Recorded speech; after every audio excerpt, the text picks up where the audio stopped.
तो जब रामायण लिखने शुरू करी तो वो कहते हैं कि इस युग में वो हनुमान जी विराजमान है। आप लोग भगवान को विश्वास करते हैं सब दोस्तों? Do you believe in God? तो कहते हैं कि इस युग में हनुमान जी विराजमान है। तो हनुमान जी को मालूम चला कि रामदास रामायण लिखता है इस दुनिया के अंदर कलयुग में, और बड़ा अच्छे तरीके से लिखता है। तो कहते हैं कि हनुमान जी पहुंच गए बिहार के उस गांव में, उस पेड़ के नीचे जहां रामदास 30-40 लोगों को बिठाकर रामायण सुनाता था। तो हनुमान जी भी कहते हैं कंबल अंबल लेके बैठ गए। अब रामदास रामायण की चौपाइयां गा रहा है। आज के हिसाब से हनुमान जी को रस पैदा हो रहा है, स्मृतियां दौड़ रही हैं, वही सब आंखों के सामने प्रतिबिंब घूम रहे हैं। हनुमान जी को बड़ा रुचिकर लगता था, रोज आते थे रामायण का पाठ सुनने, और रामदास सुनाता था रोचक रोचक कथाएं, अपने अंदाज में सुनाता था। हनुमान जी को बड़ा रस आता था कि मेरे भगवान की लीला कोई कह रहा है, वो भी कलयुग में। बड़ा मजा आता था, कंबल अंबल लेके बैठते थे। एक दिन की बात है कि रामदास रामायण सुनाते सुनाते एक ऐसी बात बोल गया कि विवाद खड़ा हुआ। रामदास ने बोला, जब हनुमान अशोक वाटिका में गए तो बहुत सुंदर अशोक वाटिका थी, सीता मैया पेड़ के नीचे बैठी थी और सफेद सफेद रंग के बहुत सुंदर सुंदर फूल खिले हुए थे। हनुमान जी ने बोला, रुक जाओ, यहीं रुक जाओ। वो तो कंबल अंबल ओढ़ के बैठ हट गए। उसने बोला, क्या बात है, कौन है भाई? उसने बोला, नहीं नहीं नहीं, तू ठीक कह रहा है, तू अब तक तू जितनी बातें बताई मुझे बड़ी रुचिकर लग रही थी। वही स्मृतियां दौड़ आई, वही राम, वही लक्ष्मण, वही भरत, वही शत्रुघ्न, वही सुग्रीव, वही बाली, वही सूरज को निगलना, वो सब मुझे वापस स्मृतियां दौड़ने लगी, अच्छा लग रहा था। लेकिन यहां तो तू गलत लिख रहा है। जब अशोक वाटिका में हनुमान पहुंचे तो फूल लाल रंग के थे। उसने बोला, कौन है बेटा? लिख मैं रहा हूं, तू कौन है? और जो मैं लिख देता हूं सुधार नहीं करता, फूल सफेद ही रहेंगे, तूने सुनना सुन, निकल। उसने बोला, हद होगी, कंबल अंबल हटा दिया। बोले, मैं ही हूं।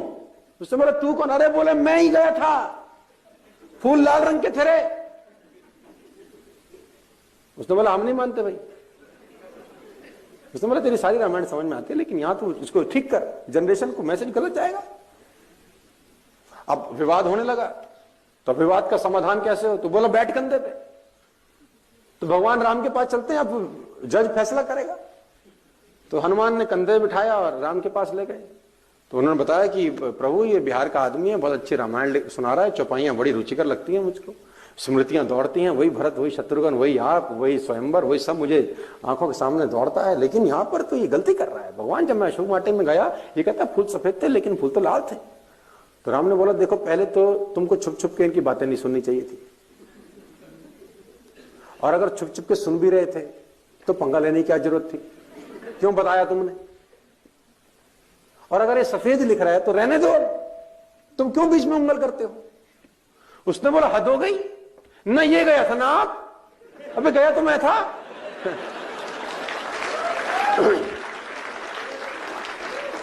मैं बोले, गया तो ना ये थे ना आप? अरे लाल थे भगवान।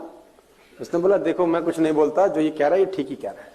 उसने बोला, नहीं नहीं, लाल थे। उसने बोला, अब निवारण कैसे होगा? बोला, मां के पास चलो, वो 1 साल वहीं थी, बैठ कंधे। तो रामदास फिर कंधे बैठा, तो मां के पास ले गए। बोले, सीता मैया, ये रामदास है, ये रामायण लिखता है, बड़े अच्छे तरीके से सुना रहा है, मैं रोज जाता हूं सुनने, और रुचिकर लगती हैं बातें, स्मृतियां दौड़ती हैं, लेकिन आज अड़ंगा खड़ा कर दिया इसने। मैं आपसे जब मिलने आया तो फूल तो ये कह रहा सफेद रंग के थे, लेकिन मां, फूल तो लाल थे।